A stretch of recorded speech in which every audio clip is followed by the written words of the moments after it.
نحمده ونصلي على رسوله الكريم أما بعد فأعوذ بالله من الشيطان الرجيم بسم الله الرحمن الرحيم رب اشرح لي صدري ويسر لي أمري واحلل عقدة من لساني يفقهوا قولي. Page 524. سیدہ فاطمہ بنت مجلل رضی اللہ عنہا. ان کا خاندانی پس منظر یہ ہے کہ ان کا نام فاطمہ ہے، والد کا نام مجلل بن عبداللہ بن ابی قیس عامری تھا، اسی لیے ان کو فاطمہ بنت مجلل العامریہ بھی کہتے ہیں. بعض کتابوں میں ان کے نام کے ساتھ العامریہ بھی لکھا ہوگا. ان کی شادی حاطب بن حارث کے ساتھ ہوئی. کس کے ساتھ؟ حاطب بن حارث کے ساتھ. اور انہوں نے 2 بیٹوں کو جنم دیا، ایک کا نام محمد اور دوسرے کا نام حارث تھا. اس خاندان نے اسلام قبول کرنے میں سبقت حاصل کی اور قریش سے اسلام قبول کرنے کی پاداش میں اپنے حصے کی اذیت بھی اٹھائی. یہ جو انہوں نے اپنے بیٹے کا نام حارث رکھا اور یہی نام ان کے دادا کا بھی تھا. عربوں میں یہ روایت ابھی تک چلی آ رہی ہے کہ وہ اپنے بیٹوں میں سے کسی ایک کا نام دادا کے نام پہ رکھتے ہیں اور وہ نام پہ ریپیٹ ہوتا رہتا ہے. بہرحال یہ السابقون الاولون میں سے ہیں. وہ کون ہوتے ہیں؟ جنہوں نے اسلام قبول کرنے میں سبقت کی، پہل کی. قریش ہر اس شخص کو ظلم و ستم کا نشانہ بناتے جو نبی صلی اللہ علیہ وسلم کی پیروی کرتا، یعنی اس کے پیچھے پڑ جاتے تھے، اس کو طرح طرح کی تکلیفیں دیتے تھے. آج ہمیں الحمدللہ ہر طرح کا سکون اور امن حاصل ہے، اور جب ہم اسلام قبول کرتے ہیں تو ہمیں اس طرح کی کسی اذیت کا سامنا نہیں کرنا پڑتا. اور چھوٹی موٹی جو تکلیفیں آتی بھی ہیں ہمارے عمل کرنے کے راستے میں آتی ہیں، ایمان لانے کے راستے میں نہیں آتی. الحمدللہ ہم سب بورن مسلمز ہیں، پیدائشی مسلمان ہیں. ہمیں اللہ نے پیدائش کے ساتھ ہی اسلام کی نعمت دی. ہمارا نام مسلمانوں والا رکھا گیا اور اسلام کے مطابق ہماری پرورش ہوئی. ہم نے اذانیں سنی، ہم نے نمازیں پڑھتی دیکھی. تو کسی نہ کسی طرح ہمیں بچپن سے ہی اگر کتابوں سے اسلام پڑھنے کا موقع نہیں بھی ملا تو اپنے گھروں میں عمل کرتے ہوئے کسی نہ کسی کو ضرور پایا. بعض گھرانے سارے کے سارے عملی مسلمان ہوتے ہیں اور بعض اوقات نہیں بھی، لیکن یہ اللہ کا بہت بڑا فضل ہے ہم پر. اس کے برعکس اس دور میں لوگوں کو ایسی سہولت حاصل نہیں تھی اور انہیں لا الہ الا اللہ پڑھنے پر بھی طرح طرح کی تکلیفیں اٹھانی پڑتی. آج ہمیں لا الہ الا اللہ پڑھنے پر تو کوئی تکلیف نہیں ہوتی، لیکن جو تکلیفیں تھوڑی بہت آتی ہیں وہ کس پر آتی ہیں؟ عمل کرنے پر. اور عمل میں بھی کون سا عمل کرنے پر زیادہ تکلیف آتی؟ جی، پردہ کرنے پر. کیونکہ شیطان کو یہ بالکل پسند نہیں. شیطان کو کیا پسند ہے کہ بندہ پردہ کیا، لباس کیا، وہ جو پہنا ہوا ہے وہ بھی اتار دے، ننگا ہو جائے. کیونکہ یہی سازش اس نے سب سے پہلے کی تھی آدم اور حوا کے ساتھ. جب جنت میں انہیں بہکایا تھا تو ان سے کیا کیے؟ ينزع عنہما لباسہما لیریہما سوآتہما. تو جب حجاب کرنے کو دل نہ چاہے تو لازم سمجھیں کہ آپ کے اوپر شیطان مسلط ہو چکا ہے اور شیطان آپ کو اپنی طرف کھینچ کے لے جانا چاہتا ہے. جب تک ہم ایک پروٹیکٹڈ انوائرمنٹ میں ہوتے ہیں، ہم ایک دینی ادارے میں ہوتے ہیں، ہم دین اسلام کی باتیں پڑھ رہے ہوتے ہیں، تو ہمارے اندر ایک ایمان کا دیا جلتا رہتا ہے، تو ہمیں اپنے برے اعمال بھی نظر آتے رہتے ہیں. لیکن جو ہی ہمارا اس سے رابطہ منقطع ہوتا ہے، پھر ہم عام دنیا میں نکلتے ہیں تو کیا ہوتا ہے؟ پھر دوسروں کا رنگ چڑھنے لگتا ہے. پھر آہستہ آہستہ یہ چیزیں ڈھیلی ہونے لگتی ہیں. بہت سے لوگ اسکارف کی جگہ کوئی دوپٹہ لے لیتے ہیں، دوپٹے کی جگہ کوئی چادر لے لیتے ہیں، پھر اس کے بعد گاؤن کی جگہ لمبی شرٹ پہنتے ہیں، پھر وہ لمبی بھی چھوٹی ہونے لگتی ہے. پھر کرتے کرتے وہ اسی روش اور ڈگر پہ آ جاتے ہیں جس پر باقی لوگ چل رہے ہوتے ہیں. تو لوگوں سے نہیں ڈرنا، لا تخافوہم وخافونی، اللہ سے ڈرنا ہے کسی بھی ماحول میں. کیونکہ ایک مسلمان عورت کے لیے اس کا لباس، اس کی شرم و حیا، اس کا حجاب اس کی آئیڈینٹی ہے، اس کی زینت ہے اور اس کے ایمان کو بڑھانے کا ذریعہ ہے. کیونکہ حیا ہے تو ایمان ہے، اور اگر حیا نہیں تو ایمان بھی نہیں. یعنی یہ کوئی معمولی بات نہیں ہے، چھوٹی سی بات نہیں ہے کہ آپ نے حجاب نہیں پہنا تو کوئی بات نہیں، سو واٹ، اتنی بڑی کیا بات ہوئی. نہیں، یہ بہت بڑی بات ہے. کس اعتبار سے بڑی ہے کہ یہ ایمان کا حصہ ہے، ٹھیک ہے نا، اس کا تعلق ہمارے ایمان کے ساتھ ہے، اس کو اتار کے اور اس کو کم کر کے ہمارا ایمان نہیں بڑھ سکتا۔ جتنا جتنا حیا بڑھے گا، جتنا جتنا حیا مضبوط ہوگا، اتنا اتنا ایمان بڑھے گا، اور جتنا حیا میں کمزوری ہوگی اتنی اتنی ایمان میں کمزوری ہوگی، اور جب ایمان کمزور ہو جاتا ہے تو پھر اور بھی بہت سی چیزیں چھٹنے لگتی ہیں، پھر نمازیں چھٹنے لگتی ہیں، پھر اور فرائض سے انسان غافل ہونے لگتا ہے، پھر ایک عورت ہونے کی حیثیت سے، ماں ہونے کی حیثیت سے جو بچوں کی پرورش اور تربیت ذمہ داری ہے وہ کم ہونے لگتی ہے، انسان کا اخلاق جو ہے اس پر اثر آنے لگتا ہے۔ تو اسے اپنے لیے لازم سمجھنا ہے۔ اور کس حکم پر عمل کرتے ہوئے مشکل ہوتی ہے؟ صدقات کے معاملے میں کہتے ہیں نا کہ جب انسان صدقہ کرتا ہے تو 70 شیطانوں کے جبڑے توڑتا ہے، 70 شیطانوں کے جبڑے توڑتے، یعنی اتنا زیادہ اس نے کنٹرول کیا ہوا ہوتا ہے کہ انسان اللہ کے راستے میں نہ دے۔ اور کون سا عمل مشکل لگتا ہے؟ اول وقت میں نماز پڑھنا، کیونکہ شیطان ہمارا دشمن ہے، وہ کیا چاہتا ہے، ادھر ادھر ادھر ادھر ہمیں بہکا لیتا ہے۔ وہ یہ چاہتا ہے کہ ہم میکسیمم مارکس حاصل نہ کریں، اعلیٰ درجے کی نماز نہ ہو، بہترین اجر نہ ہو، اس کو ٹرخاتا ہے، لٹکاتا ہے، اور انسان اس کے پھندے میں آ جاتا ہے۔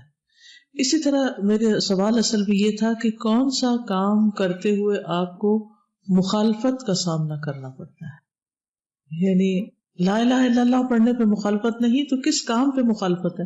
اور بعض اوقات مخالفت باہر بھی ہوتی ہے لیکن گھر بھی سے شروع ہوتی ہے، اور اس میں میں سمجھتی ہوں کہ ایک حصہ جو آپ اس وقت بھول رہے ہیں وہ ہے دین کا کام کرنے میں۔ وہ کہتے ہیں پڑھ لیا، کورس کر لیا، بس اب نام نہ لو، اب بات نہ کرو، اب اس سے آگے کچھ نہیں۔ اب اس کا نقصان کیا ہوتا ہے؟ جب انسان امر بالمعروف اور نہی عن المنکر چھوڑتا ہے، جب انسان دوسروں کو خیر کی بات بتانا چھوڑتا ہے تو پھر خود بھی پھسلنے لگتا ہے۔ یہ ایسے ہی ہے بات، جیسے قرآن مجید میں ہی آپ نے پڑھا کہ واعتصموا بحبل اللہ جمیعا، کہ اللہ کی رسی کو مضبوطی سے پکڑ لو، اور وہ رسی کیا ہے؟ قرآن ہے۔ تو وہ قرآن جب ہم سے چھٹتا ہے، وہ رسی جب چھٹتی ہے تو پھر ہم گرے بغیر رہ ہی نہیں سکتے، یہ ہو ہی نہیں سکتا کہ نا گر تو خواہی مسلمان زیستن نیست ممکن جذب قرآن زیستن، اگر تم چاہتے ہو کہ مسلمان بن کے جیو تو ممکن ہی نہیں کہ قرآن کے بغیر جی سکو، ممکن ہی نہیں۔ تو جس چیز کو اللہ تعالیٰ نے خود رسی کہا، اور جیسے ایک حدیث سے بھی پتہ چلتا ہے کہ یہ وہ رسی ہے کہ جس کا ایک سرا رحمان کے ہاتھ میں اور دوسرا ہمارے ہاتھ میں ہوتا ہے اگر ہم اس کو تھام کے رکھتے ہیں۔ تو اللہ تعالیٰ سے براہ راست تعلق کا ذریعہ ہے یہ کتاب۔ جب ہم اس کو پڑھنا چھوڑ دیتے ہیں، جب ہم اس کو پڑھانا چھوڑ دیتے ہیں، جب ہم اس میں مزید ترقی نہیں کرتے کہ اگر 5 آیتیں یاد ہیں تو 10 نہیں کرتے، ان کو 10 یاد ہیں تو 20 نہیں کرتے، اور اگر یاد ہیں تو ان کو یاد رکھتے نہیں، اور اگر یاد رکھتے ہیں تو ان کو نمازوں میں نہیں پڑھتے، یا ان پر غور و فکر نہیں کرتے، یا عمل نہیں کرتے، تو نتیجہ کیا ہوتا ہے؟ ہمارا اللہ تعالیٰ سے تعلق کمزور ہو جاتا ہے۔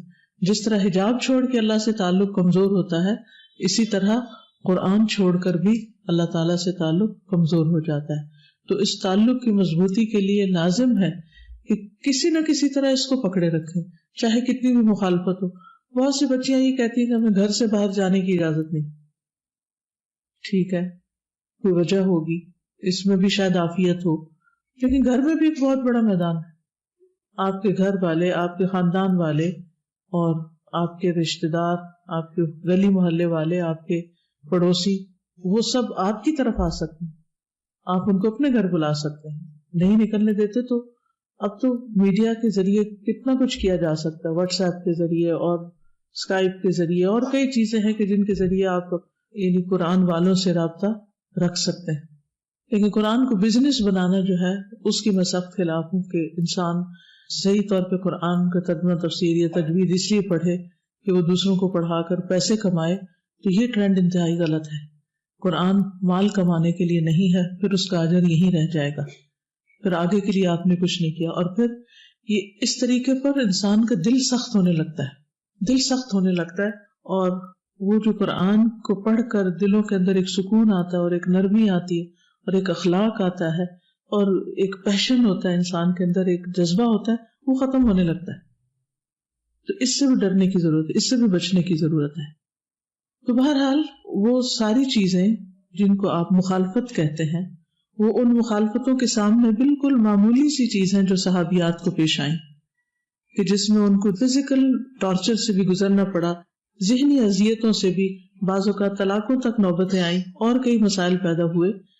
تو الحمدللہ اس کے مقابلے میں ہمیں کچھ مشکل نہیں، اور بڑی بڑی مشکل یہ تھی کہ لوگوں کو اپنے گھر بار چھوڑنے پڑے اور ہجرت کرنی پڑی، لیکن اللہ کا وعدہ کتنا بڑا تھا کہ وَمَن يُهَاجِرْ فِي سَبِيلِ اللَّهِ يَجِدْ فِي الْأَرْضِ مُرَاغَمًا كَثِيرًا وَسَعًا، اور واقعی اللہ تعالیٰ نے ان لوگوں کو وسعتیں عطا کی اور نئے وینیو ان کے لیے کھول دیے۔ کبھی نہ سوچیں کہ اللہ کے لیے کچھ چھوڑا تو محروم ہو گئے ہیں۔ جو اللہ کے لیے چھوڑتا ہے اللہ تعالیٰ اس کو دوسری طرف سے کئی گنا زیادہ نوازتے ہیں، جیسا کہ ان صحابیات کے واقعات سے ہمیں پتہ چلتا ہے۔ قریش ہر اس شخص کو ظلم و ستم کا نشانہ بناتے جو نبی کریم صلی اللہ علیہ وسلم کی پیروی اختیار کرتا۔ جب قریش اہل ایمان کو اذیت دینے میں حد سے بڑھ گئے تو رسول اللہ صلی اللہ علیہ وسلم نے اپنے صحابہ کرام کو حبشہ کی طرف ہجرت کرنے کی اجازت دے دی تاکہ یہ وہاں امن اور سکون کے ساتھ اللہ تعالیٰ کی عبادت کر سکیں، کیونکہ حبشہ کا حکمران نجاشی ایک ہمدرد اور عدل و انصاف کرنے والا شخص تھا۔ اس کے ہاں کسی پر ظلم روا نہ رکھا جاتا، وہ بڑا ہی رحم دل حکمران تھا۔ مجلل کی دختر سیدہ فاطمہ اپنے خاوند حاطب کے ہمراہ مہاجرین کے قافلے میں شامل ہو کر روانہ ہوئی، اور ان کے ساتھ ان کے 2 بیٹے بھی تھے۔ جب وہ سرزمین حبشہ میں صحیح سالم پہنچے تو انہوں نے سکھ کا سانس لیا اور ایسا اطمینان اور سکون محسوس کیا جو انہیں پہلے میسر نہ تھا۔ تو اس سے بھی کیا پتہ چلتا ہے کہ جب انسان اللہ کا دین نہیں چھوڑتا، اللہ کے دین کی خاطر دنیا چھوڑ دیتا ہے، تو اللہ سبحانہ وتعالیٰ اس کا نعم البدل اس کو دنیا میں بھی عطا کرتے ہیں۔ وَمَن يُهَاجِرْ فِي سَبِيلِ اللَّهِ يَجِدْ فِي الْأَرْضِ مُرَاغَمًا كَثِيرًا وَسَعًا۔ دنیا میں وسعتوں کی بات ہو رہی ہے، یہ دنیا کے فائدوں کی بات ہو رہی ہے، آخرت کا اجر تو اللہ کے ہاں ہے ہی۔ مہاجرین خوشگوار، صاف ستھری اور پرامن زندگی بسر کرنے لگے، لیکن فاطمہ کے خاندان کو تھوڑے عرصے کے بعد ایک غمناک حادثہ پیش آیا جس سے ان کی خوشیاں غم میں بدل گئیں۔ ہوا یہ کہ تھوڑے عرصے کے بعد ان کا خاوند قضاء الہی سے وفات پا گیا اور انہیں 2 یتیم بیٹوں کے ساتھ تنہا چھوڑ گیا۔ لیکن مہاجرین نے اس غمزدہ خاندان کو بے یار و مددگار نہ چھوڑا اور مطالبے کے بغیر ہی ان کی بھرپور مدد کی، یعنی انہوں نے کسی سے کچھ مانگا نہیں، لیکن اس کے باوجود دوسرے ان کی مدد کے لیے ہر وقت تیار رہتے تھے۔ اس سے ایک بہت اہم سبق ہمیں ملتا ہے سیکھنے کو، اور وہ یہ کہ دین کے راستے میں جو ہمارے ساتھی ہوں، اگر ان پر کوئی تکلیف آ جائے، انہیں کوئی مشکل آ جائے تو انہیں تنہا نہیں چھوڑ دینا چاہیے، کسی نہ کسی طرح اپنی حیثیت کے مطابق ان کے کام ضرور آنا چاہیے، یعنی چاہے وہ اچھا بول ہی کیوں نہ ہو، مالی مدد ہی کیوں نہ ہو، یا کسی بھی طرح ان کا خیال رکھنا چاہیے۔ اب آپ دیکھیے کہ ان کے لیے کتنی بڑی آزمائش تھی کہ جہاں انہوں نے گھر بار چھوڑا وہاں ان کا شوہر بھی ان کو چھوڑ کے چلا گیا۔ تو بعض اوقات انسان یہ بھی سوچتا ہے کہ اللہ کا تو وعدہ ہے کہ وہ دنیا میں بھی وسعت دے گا، تو پھر یہ کیا ہوا میرے ساتھ؟ اس میں بھی اللہ تعالیٰ کی حکمتیں ہوتی ہیں، اور کسی کا دنیا سے جانا، فوت ہو جانا، یہ آپ دیکھیں کہ کہیں بھی ہو سکتا ہے۔ آپ اپنے گھر میں ہو تو بھی کوئی فوت ہو سکتا ہے، اور سفر میں ہو تو بھی، اور کسی اور منزل پہ پہنچے ہو تو بھی۔ ہر ایک کی موت کا ایک وقت لکھا ہوا ہے، ہر ایک اپنے وقت پر چلتا چلا جائے گا۔ اس بیچاری بیوہ خاتون نے اپنے رب کے فیصلے پر صبر کیا اور اس کی مشیت کے آگے سر تسلیم خم کر دیا، اور ان دونوں بیٹوں کی اللہ تعالیٰ کے نازل کردہ شرعی احکام کی روشنی میں تربیت کرنے پر توجہ دی۔ قرآن کریم اور سنت رسول کے مطابق اپنے بیٹوں کی پرورش کی۔ سیدہ فاطمہ رضی اللہ تعالیٰ عنہا کی یہ دلی رغبت تھی کہ اس کے بیٹے احسن انداز میں پروان چڑھے۔ ایک ایماندار مومن خاتون کی سب سے بڑی خواہش یہ ہوتی ہے کہ اس کی اولاد اور اس کی نسل بہترین ہو، ایمان میں، دین میں، اس سے بھی آگے ہو جس پر وہ خود ہے۔ وہ اپنے سے بھی آگے ان کو دیکھنا چاہتی ہے، اور جو زندگی میں کمی کوتاہی رہ گئی وہ اپنے بچوں میں پورا کرنا چاہتی ہے۔ اسی لیے بہت دفعہ دیکھا گیا کہ جن بچیوں نے قرآن مجید پڑھا، سمجھا، ان کی جب شادی ہوئی اور بچے پیدا ہوئے تو انہوں نے ان کو بچپن سے دین کی طرف لگایا اور وہ ساری کمی پوری کی جو ان کے ساتھ ہوئی تھی، یا انہیں بڑے ہو کر اگر دین ملا تو انہوں نے وہ سارے سال جو ضائع کیے وہ اپنے بچوں میں نہیں دیکھنا چاہتی کہ ضائع ہوں۔ سیدہ فاطمہ کی یہ دلی رغبت تھی کہ اس کے بیٹے احسن انداز میں پروان چڑھیں تاکہ وہ اپنے باپ کا وہ عہد پورا کریں جو انہوں نے رسول اللہ صلی اللہ علیہ وسلم کی بیعت کرتے وقت اسلام کے ساتھ وابستگی اور اسلام کے جھنڈے کو لہرانے کے لیے کیا تھا۔ دونوں بچے آہستہ آہستہ بڑے ہونے لگے۔ سیدہ فاطمہ کو یہ دیکھ کر بڑی خوشی ہوئی کہ بعض لوگ ان دونوں بچوں کو کمانے میں تگ و دو کے وقت اپنے ساتھ لے جاتے، یعنی مدد کا طریقہ کیا تھا کہ ان کے بچوں کو بھی کام پر اپنے ساتھ لے جاتے، تاکہ ان کو یہ دکھایا جائے کہ حلال کمائی کس انداز میں کی جاتی، جس کا اللہ تعالیٰ نے حکم دیا اور رسول مقبول صلی اللہ علیہ وسلم نے اس کی ترغیب دی۔ جب مہاجرین حبشہ سے واپس آئے تو رسول اللہ صلی اللہ علیہ وسلم فتح خیبر کے لیے روانہ ہو چکے تھے۔ جب آپ صلی اللہ علیہ وسلم نے خیبر کو فتح کر لیا تو آپ کو ایک قافلہ اپنی طرف آتا ہوا دکھائی دیا۔ جب وہ قریب آیا تو پتہ چلا کہ یہ تو حبشہ کے مہاجرین ہیں اور ان کے آگے آگے جعفر بن ابی طالب رضی اللہ عنہ ہیں جو آپ کے چچا کے بیٹے تھے۔ ان کے ساتھ رسول اللہ صلی اللہ علیہ وسلم نے معانقہ کیا اور یہ ارشاد فرمایا، ما ادری بأیہما انا اسر بفتح خیبر ام بقدوم جعفر، مجھے نہیں معلوم کہ مجھے کس چیز کی زیادہ خوشی ہے، خیبر فتح ہونے کی یا جعفر کے آنے کی۔ یعنی بچپن میں ساتھ رہے تھے، ابو طالب نے حضور صلی اللہ علیہ وسلم کی پرورش کی تھی، یہ ان کے بیٹے تھے، تو ایک قدرتی محبت تھی، اور عام محبت سے زیادہ محبت اس لیے بھی تھی کہ ان کے گھر میں آپ نے ایک طرح سے پرورش پائی اور پھر وہ مسلمان بھی ہو گئے اور پھر انہوں نے اللہ کی خاطر ہجرت بھی کی۔ تو جب وہ واپس آئے اور پھر نجاشی کے دربار میں مسلمانوں کو ریپریزنٹ بھی کیا، جب سورت مریم کی تلاوت کی تھی جس کی وجہ سے نجاشی جو تھا وہ مسلمانوں پر مہربان ہوا، تو ان ساری خصوصیات کی وجہ سے نبی صلی اللہ علیہ وسلم کو ان سے خاص محبت تھی، تو ان کے آنے پر، ان کی ملاقات پر وہ بہت خوش ہوئے۔ اس سے ایک اور بڑی بات پتہ چلتی ہے ہمیں کہ جس سے محبت ہو اس سے محبت کا اظہار بھی کرنا چاہیے اور اس کی ملاقات پر خوشی کا اظہار بھی کرنا چاہیے۔ بعض اوقات ہم محبوب رشتوں کو فار گرانٹیڈ لیتے ہیں، ہم کہتے ہیں ہمارے دل میں ہے نا اور ہم خوش ہیں نا، بس ٹھیک ہے، لیکن چاہے آپ کے بچے ہوں، رشتے دار ہوں، دوست ہوں، کوئی بھی ہو جس کو آپ اللہ کی خاطر چاہتے ہیں، تو اس کی ملاقات پر خوشی کا اظہار کرنا آپ کو بھی خوش کرے گا اور اس کو بھی خوش کرے گا۔ اور یہ بھی ہمیں نبی صلی اللہ علیہ وسلم کی سنت سے پتہ چل رہا ہے کہ خوشی کے موقع پر خوش ہونا چاہیے۔ بعض لوگوں کی عادت یہ ہوتی ہے کہ وہ خوشی کے موقع پر موڈ آف کر لیتے ہیں اور شاید اس طرح اپنی اہمیت جتانا چاہتے ہیں یا بوریت کا مظاہرہ کرتے ہیں۔ تو مومن جو ہوتا ہے وہ خندہ پیشانی والا ہوتا ہے اور کھلے دل والا ہوتا ہے، اور ایسے موقعوں پر ایک دوسرے سے ملاقات کرنا اور اللہ کی خاطر ملاقات کرنے کا تو ویسے ہی اجر و ثواب بہت ہے۔ نبی کریم صلی اللہ علیہ وسلم کی فاطمہ اور ان کے بیٹے کے حق میں دعا۔ رسول اللہ صلی اللہ علیہ وسلم نے سیدہ فاطمہ اور ان کے بیٹے کے لیے خاص طور پر شفا کی دعا کی۔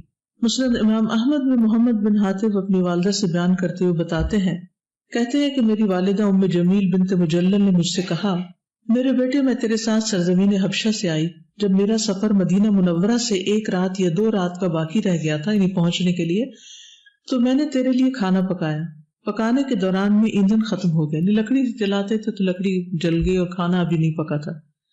میں ایندھن کی تلاش میں گئی تو تو نے ہنڈیا کو پکڑا اور وہ تیرے ہاتھ سے ٹوٹ گئی، جس سے تیرا بازو زخمی ہو گیا۔ میں تجھے لے کر نبی صلی اللہ علیہ وسلم کی خدمت میں حاضر ہوئی۔ میں نے عرض کیا، اے اللہ کے رسول، یہ میرا بیٹا محمد بن حاتب ہے، یہ میرا پہلا بیٹا ہے جس کا نام میں نے آپ کے نام پر رکھا ہے، یعنی اس کے علاوہ کسی اور کا نام ابھی محمد نہیں تھا۔ یہ سنتے ہی رسول اللہ صلی اللہ علیہ وسلم نے تیرے منہ پر پھونک ماری، تیرے سر پر ہاتھ پھیرا اور تیرے لیے دعا کی، اور تیرے ہاتھوں پر مسلسل پھونک مارنے لگے اور یہ دعا پڑھنے لگے، اذھب البأس رب الناس واشفی انت الشافی لا شفاء الا شفاءک شفاء لا یغادر سقما۔ اتنی خوبصورت دعا ہے کہ تکلیف کو دور کر دے اے لوگوں کے رب، اور شفا عطا کر، تو ہی شفا دینے والا ہے، تیرے سوا کوئی شفا نہیں دے سکتا، ایسی شفا دے کہ کوئی بیماری نہ بچے۔ اور اس کو بار بار پڑھ کر آپ پھونک رہے تھے، تو اس سے ایک اور بات پتہ چلتی ہے کہ بیماری کسی بھی قسم کی ہو، کوئی چوٹ ہو، زخم ہو، کوئی بخار ہو، کوئی سر درد ہو، کوئی بھی تکلیف ہو، آپ کے پاس کوئی کرا رہا ہے یا کسی بھی تکلیف میں ہے تو اس کو ایسے ہی نہ چھوڑ دیں اور صرف پیناڈول اور پیراسیٹامول پہ گزارا نہ کریں۔ دوا کا ٹھیک انتظام کریں لیکن اس کے ساتھ ساتھ دم ضرور کیا کریں۔ چھوٹے بچوں کو شروع سے ہی عادت ڈال دیں کہ جب انہیں کوئی تکلیف ہو تو اللہ کا نام لیں، اس سے کہ ان کو ایک روحانی تسکین بھی حاصل ہوگی، اور یہ ہوگا کہ اب دوا زیادہ بہتر اثر کرے گی کیونکہ اس میں اللہ سبحانہ وتعالیٰ کی مدد شامل ہوگی۔ کہتے ہیں کہ جب میں آپ کے پاس سے اٹھی تو تیرے ہاتھ ٹھیک ہو گئے تھے۔ سبحان اللہ، یہ نبی صلی اللہ علیہ وسلم کی برکت تھی اور آپ کے دم کی برکت تھی کہ جس کی وجہ سے فوری شفا حاصل ہو گئی.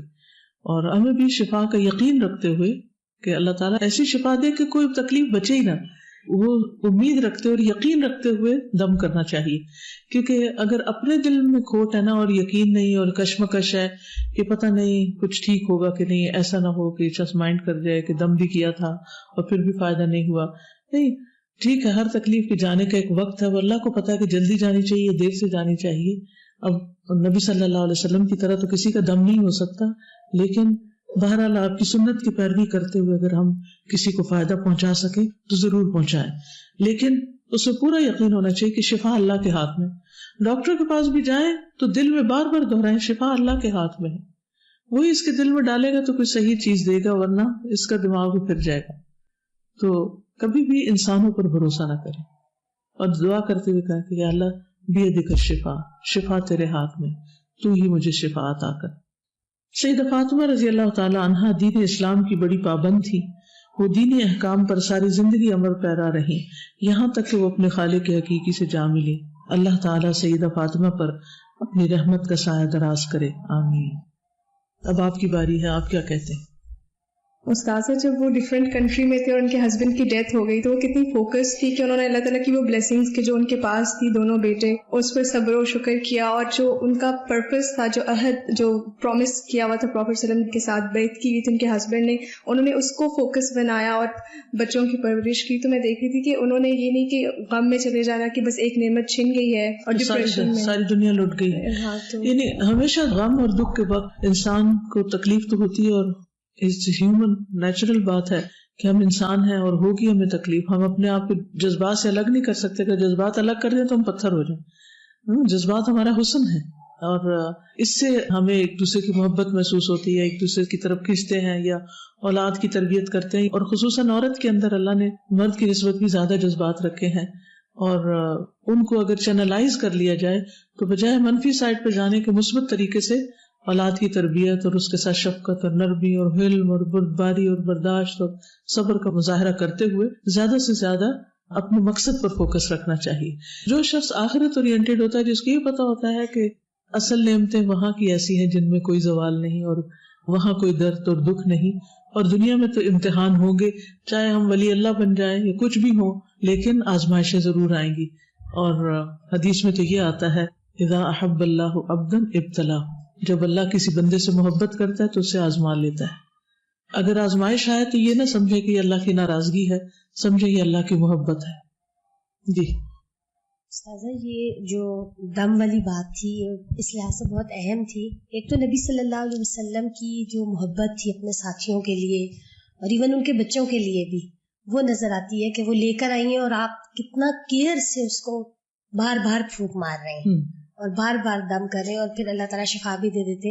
اور دوسرے آپ نے جو بات کی کہ ہم بھی اس سنت کو کریں کہ بچوں کو، تو میں اکثر اوقات یہ بات الحمدللہ کرتی رہی ہوں کہ جیسے بعض اوقات بچے جب چھوٹے ہوتے ہیں تو بچہ کہیں گر گیا یا اسے کبھی کوئی کٹ آ گیا یا کوئی، تو بچے فوراً ماں کے ساتھ پریشان ہونے لگ جاتے ہیں، ماما مجھے یہ ہو گیا، ماما مجھے یہ. تو میں ہمیشہ ان کو جب بھی وہ یہ کہتے تھے تو میں ہمیشہ کہتی تھی آؤ میں تمہیں دم کر دیتی ہوں.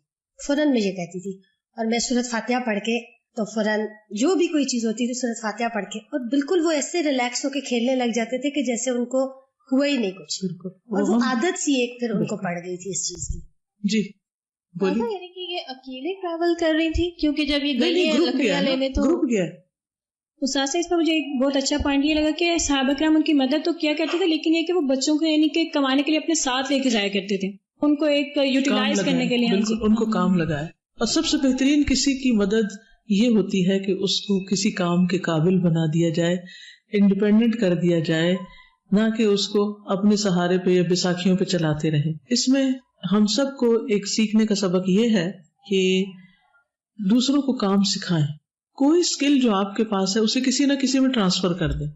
کوئی علم ہے، ہنر ہے، کوئی اچھی چیز ہے، آپ اسے دوسرے تک لے جائیں اور وہ آپ کے لیے صدقہ جاریہ بن جائے گا. اور آپ دیکھیں گے کہ اس سے اتنی زیادہ آپ کو خوشی بھی نصیب ہوگی کہ آپ نے کسی کو کسی کام کے قابل بنایا ہے. ہمارے اکثر گلی محلوں میں کس طرح بچے بیکار پھر رہے ہوتے ہیں، کھیل کود رہے، گالیاں دے رہے ہیں، لڑائیاں جھگڑے کر رہے ہیں، کوئی نہ دین کا پتہ نہ دنیا کا پتہ. تو اگر ہر پڑھی لکھی لڑکی صرف اپنے آس پاس کے چند بچوں کو، صرف اپنی گلی کے بچوں کو ہی کچھ سکھا دے تو پورا پاکستان کی قسمت تبدیل ہو جائے. ایسا نہیں کہ کہیں پڑھے لکھے لوگ ہیں نہیں، ہر جگہ موجود ہے، لیکن انہوں نے علم کو چھپا رکھا ہے، صرف اپنے تک رکھا ہوا. اگر اپنے وقت کا ایک تھوڑا سا حصہ بھی ایسے لوگوں کو بانٹنے میں دے دیں تو معاشرے کی حالت سنور جائے. پچھلے دنوں کسی کی اسپیچ سننے کا اتفاق ہوا، آپ ذرا اس بات کو ایلیبریٹ کر دیں اور اسلام آباد کا بھی ذرا بتا دیں. انہوں نے کہا تھا کہ ٹوٹل آبادی میں سے اس وقت 6 کروڑ جو ہے وہ بچے ہیں، بچوں میں سے 3 کروڑ جو ہیں وہ آؤٹ آف اسکول ہیں، جن کا کوئی بھی نہیں. 1 کروڑ کچھ نہ کچھ کہیں نہ کہیں پڑھ رہے ہیں، اور 2 کروڑ ٹوٹلی ڈپرائیوڈ اور محروم ہیں. اور انہوں نے جو اسٹیٹسٹکس بتایا تھا حقیقت زیادہ نہیں تو اپنے رونگٹے کھڑے گئے. ہم نے سوچا اتنے بچے علم سے محروم ہیں، اور ہم جیسے لوگ سارے اگر 1-2 کو بھی پڑھانا شروع کر دیں it can make a difference. بالکل. یعنی اس وقت مجھے یوں لگ رہا تھا کہ آج سے 10 سال بعد کا پاکستان کیا ہو، صرف 10 سال بعد، جب یہ بچے اگر 5 سال کے ہیں، 10 سال کے ہیں، جو 10 سال کا وہ 20 سال کا ہو چکا ہوگا، جو 5 سال کا ہے وہ 15 سال کا ہو چکا ہوگا، تو یہ ان پڑھ لوگوں کی فوج وہ پھر کیا کرے گی، کون سی کمائی کرے گی، کون سا ہنر ہوگا اس کے اوپر، کیا تجارت کرے گی، کیا جاب کرے گی، کیا کرے گی. وہ چوری چکاری نہیں کریں گے، یہ غلط کاموں میں نہیں پڑیں گے تو اور کیا کریں گے. سازا انہوں نے ایک بہت اچھا جملہ بولا تھا کہ یہ حال ہے وہ بھی قابل فکر ہے، لیکن مستقبل ہم سب کا خطرناک ہے، کیونکہ اس قسم کے علم سے محروم لوگ مستقبل میں ساروں کو پیچھے لے جاتے ہیں. ساری کنٹری کی اکانومی بھی اور پروگریس بھی اور اوور آل سارا جو. اور اسلام آباد میں بھی، صرف اسلام آباد حالانکہ چھوٹا سا شہر ہے، اس میں شاید 45,000 یا کچھ بتا رہے تھے کہ بچے بالکل آؤٹ آف اسکول ہیں، یعنی وہ کچھ نہیں کر رہے، گھروں میں ہیں یا گلیوں میں کھیل کود رہے ہیں. اور یہی حال بڑے شہروں میں تو اور بھی زیادہ آبادی اس طرح کی ہوگی، گاؤں گلیاں محلے. تو ہم سب کے لیے فکر کا لمحہ ہے اور ہم سب کو کچھ نہ کچھ ضرور کرنا چاہیے. اس کے لیے کوئی ضروری نہیں کہ بہت بڑی عمارت آپ بنائیں اور اس میں بچوں کو بلا کے پڑھائیں. آپ کہیں پر بھی کسی درخت کے نیچے، کسی چھپر کے نیچے، اپنے گھر کے کسی کونے میں، آپ روزانہ نہیں، صبح میں نہیں تو شام میں نہیں تو ویکینڈ پہ کچھ نہ کچھ کر کے آپ کوشش کر کے، کیونکہ ایسے بچے جو نا پڑھنے کی طرف آتے بھی نہیں. میں جب ایسے بچوں کو پڑھاتی تھی تو مجھے اچھی طرح یاد ہے کہ ایک بچہ وہ کسی طرح کچھ سننے کو تیار نہیں تھا، کچھ بھی ماننے کو تیار نہیں. یعنی اس سے سخت دل انسان میں نے شاید زندگی میں کوئی دیکھا، حالانکہ وہ بھی بچہ تھا. تو میں خود سوچتی ہوں کہ یہی بچے جب بڑے ہو جائیں گے تو ان کی دلوں کی سختی اور ان کی معاشرے سے نفرت اور ان کی علم سے اور کام سے نفرت کا حال کیا ہوگا. تو کہاں کھڑے ہوں گے ہم، اور پھر ہمارے بچے کہاں کھڑے ہوں گے، کیونکہ ہمارے بچے بھی تو اسی ماحول میں ہوں گے نا، انہیں کے ساتھ بڑے ہوں گے. تو اس لیے آرام سے گھر بیٹھنے کا وقت نہیں ہے. دہلی میں جب انگریز نہیں آئے تھے تو اس وقت کے کچھ اسٹیٹسٹکس اب مجھے ایگزیکٹلی یاد نہیں کہ 5,000 مدرسہ تھے جو گھروں کے لیول پر چلتے تھے اور خواتین ان کو چلاتی تھی، اور اس میں وہ جیسے قرآن پاک پڑھاتے ہیں یا ابتدائی کچھ پڑھنا لکھنا سکھاتے ہیں. اور اسی طرح وہ ایک کتاب تھی نا، شاید آپ نے مجھے دی تھی اگر یاد ہو، ہند میں نظام تعلیم یا کچھ اس طرح کی کتاب تھی، اس میں نے پڑھا تھا یہ. اور پھر یہ خواتین کے مدرسہ تو الگ تھے لیکن یہ باقاعدہ ٹیچرز رکھے ہوئے تھے اس طرح کے. پھر جب ان کی تنخواہیں ختم ہو گئی تو وہ سارا سسٹم بکھر گیا، یعنی انگریز نے آ کر ان کی تنخواہیں بند کر دی. تو جس کے نتیجے میں جو مدرسہ تھے چھوٹے بچوں کو پڑھانے والے، ان سب کا نظام ختم ہو کر رہ گیا. پھر اس کے بعد خواتین نے جیسے گھروں میں جو کوششیں کی سو کی. ابھی تک بھی آپ دیکھیں کہ زیادہ تر قرآن پاک جو ہے وہ عموماً گھروں میں خواتین پڑھا رہی ہوتی جن کا اپنا بھی ٹھیک نہیں ہوتا. تو ہم سب کو اپنے آپ کو بھی بہتر کرنے کی ضرورت ہے، اپنی سکلز کو انہانس کرنے کی ضرورت ہے. کسی سٹیج پر بھی جا کر علمی ترقی میں رکاوٹ نہیں آنی چاہیے کہ اب تو میں نے بہت کچھ سیکھ لیا. کبھی بھی آپ علامہ نہیں ہو سکتے، تو ساری زندگی سیکھتے رہیں اور پھر اسے بانٹتے رہیں.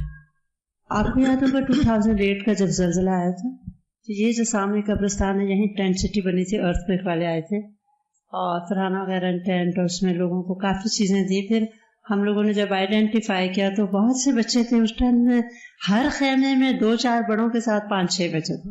تو ان کا اسٹیٹسٹکس لینے کے بعد وہ ایک چھوٹا سا خیمہ رینٹ کر کے ان کے لیے انفارمل اسکولنگ شروع کی تھی. تو تھوڑا سا آئیڈینٹیفائی ہو گئے تھے تو ان کو ایج گروپ یا ایجوکیشنل بیک گراؤنڈ کے لحاظ سے گروپ تھا، اور وہ بڑے ٹرامیٹائزڈ بھی تھے.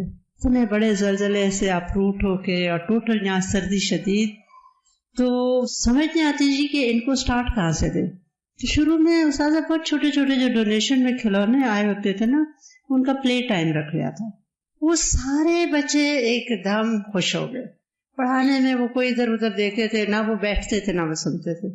اور جب وہ تھوڑی سی ایکٹیویٹی شروع ہوئی نا, اس میں کچھ ایکٹیویٹی بیسڈ ٹوائز تھے جو ہم ان کو گھروں کے لیے نہیں دیتے تھے, یہیں کھیلتے تھے ٹیچرس کے سامنے.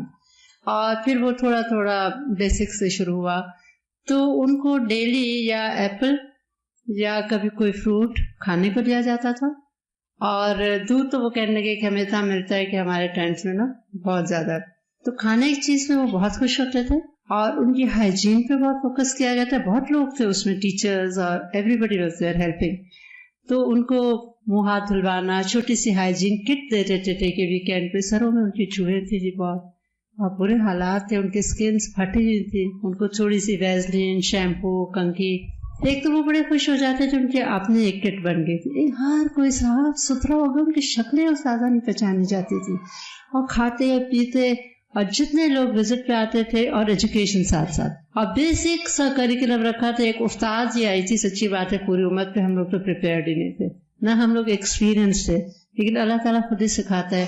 ٹیچر نے بیسک انگلش, اردو, قرآن پاک کا کچھ نہ کچھ ان کو ناظرہ, نماز, اور اس کے ساتھ ہلکا پھلکا میتھس ان کے لیول کے مطابق. وہ تو اللہ تعالیٰ نے کیا استاذہ, تو پورا اسکول بن گیا. وہ کلاس روم بیسڈ انہوں نے ہمیں راستگار فاؤنڈیشن نے شیلٹر بنا دیا. اور میں حیران تھی کہ کئی 100 بچہ اس میں بیٹھا ہوا, پورے ڈسپلن کے ساتھ, باقاعدہ کلاسز میں. اور وہ گارڈننگ کبھی کرا رہے تھے, اسی کچی مٹی میں کوئی پلانٹس لگوا لیے ان سے, تو وہ بڑے خوش ہو جاتے تھے. کوئی پانی ڈال رہا ہے. اور جتنے فورن کنٹری سے ان زمانے میں بہت لوگ آتے تھے, انٹرنیشنل میڈیا کے آتے تھے, وہ سارے اس اسکول کی ویڈیو بنا کے جاتے. تو میں نے خود یہ دیکھا ہے کہ ایک قدم صرف اٹھانے کی بات ہے, اور نیت اچھی ہو, اللہ تعالیٰ کی غیب سے مدد آتی ہے. You need to take one step. ہم سب نیت کر لیں تو اللہ سبحانہ و تعالیٰ ہمیں مواقع بھی عطا کر دے گا انشاءاللہ. ان کے بارے میں کچھ چیزیں اور ایڈ کروں گی. ان کا بڑا بیٹا حارث جو تھا, پھر یہ امیر مکہ بھی بنا تھا بعد میں. یعنی جب بچے بڑے ہو گئے اور انہوں نے ترقی کر لی تو وہ مکہ کا امیر بن گیا. ابو مالک اشجعی سے روایت ہے کہ ہم سے حسین بن حارث جدلی نے بیان کیا, جو جدیلہ قیس سے تعلق رکھتے ہیں, کہ امیر مکہ نے خطبہ دیا. پھر کہا, رسول اللہ صلی اللہ علیہ وسلم نے ہم سے عہد لیا کہ ہم چاند دیکھ کر حج ادا کریں. اگر ہم خود نہ دیکھ سکیں اور 2 عادل گواہ اس کی گواہی دیں تو ان کی گواہی پر حج ادا کریں. راوی کہتے ہیں کہ میں نے حسین بن حارث سے پوچھا کہ امیر مکہ کون تھے. انہوں نے کہا کہ میں نہیں جانتا. اس کے بعد وہ پھر مجھ سے ملے اور کہنے لگے وہ محمد بن حاتب کے بھائی حارث بن حاتب تھے. پھر امیر نے کہا, تمہارے اندر ایک ایسے شخص موجود ہے جو مجھ سے زیادہ اللہ اور اس کے رسول کی باتوں کو جانتے ہیں, اور وہ اس حدیث کے گواہ ہیں. اور انہوں نے اپنے ہاتھ سے ایک شخص کی طرف اشارہ کیا. حسین بن حارث کہتے ہیں, میں نے اپنے پاس بیٹھے ایک بزرگ سے دریافت کیا کہ وہ کون ہے جن کی طرف امیر نے اشارہ کیا ہے. کہنے لگے یہ عبداللہ بن عمر ہیں, اور انہوں نے سچ ہی کہا کہ وہ اللہ کے بارے میں ان سے زیادہ جانتے ہیں. اس پر انہوں نے یعنی ابن عمر نے کہا, ہمیں رسول اللہ صلی اللہ علیہ وسلم نے اسی کا حکم دیا ہے, یعنی جو حدیث بیان کی گئی ہے وہ درست ہے. چھوٹا بیٹا محمد جو تھا اس کے بارے میں آتا ہے کہ وہ کشتی میں پیدا ہوئے تھے. ابو مالک اشجعی کہتے ہیں کہ ایک مرتبہ میں محمد بن حاتب کے پاس بیٹھا ہوا تھا. وہ کہنے لگے کہ رسول اللہ صلی اللہ علیہ وسلم نے فرمایا, میں نے خواب میں کھجوروں والا ایک علاقہ دیکھا ہے, لہٰذا تم اس کی طرف ہجرت کرنے کو جاؤ. چنانچہ حاتب اور جعفر رضی اللہ عنہ سمندری راستے کے ذریعے نجاشی کی طرف روانہ ہو گئے, تو میں اسی کشتی میں پیدا ہوا تھا. یعنی اب ہجرت کرنے والوں نے یہ نہیں دیکھا کہ کون کس سٹیج پر ہے اور کیا حالات ہیں. جو موقع آیا تو یعنی یہ خاتون بالکل اپنے آخری دنوں پر تھی تو یہ بھی ہجرت کر گئی. عام طور پر دیکھنے میں آیا کہ آخری دنوں میں خواتین اتنی بیزار ہو جاتی ہیں کہ نماز بھی بیٹھ کے پڑھنے لگتی ہیں, ہجرت تو دور کی بات ہے. پھر اسما بنت امیس کے رضائی بیٹے تھے. اسما بنت امیس نے محمد بن حاتب کو اپنے بیٹے عبداللہ بن جعفر کے ساتھ دودھ پلایا. یہ اسما بنت امیس جو تھی یہ جعفر بن ابی طالب کی اہلیہ تھی, اور انہوں نے بھی ہجرت کی تھی. اسلام میں سب سے پہلے ان کا نام محمد رکھا گیا, اور کہا گیا کہ قریش میں سے ان کا نام سب سے پہلے رکھا گیا تھا. ان کا پوتا ہے ابراہیم بن محمد بن حاتب, ابو داؤد میں ان کی روایت موجود ہے. پڑپوتا صالح بن قدامہ بن ابراہیم بن محمد بن حاتب قرشی جمحی مدنی, سنن نسائی میں ان کی روایت موجود ہے. تو اللہ تعالیٰ نے ان کی نسلوں میں بھی خیر جاری کر دی. سیدہ اسما بنت سلامہ رضی اللہ تعالی عنہا، خاندانی پس منظر، نام اسما، باپ کا نام سلامہ.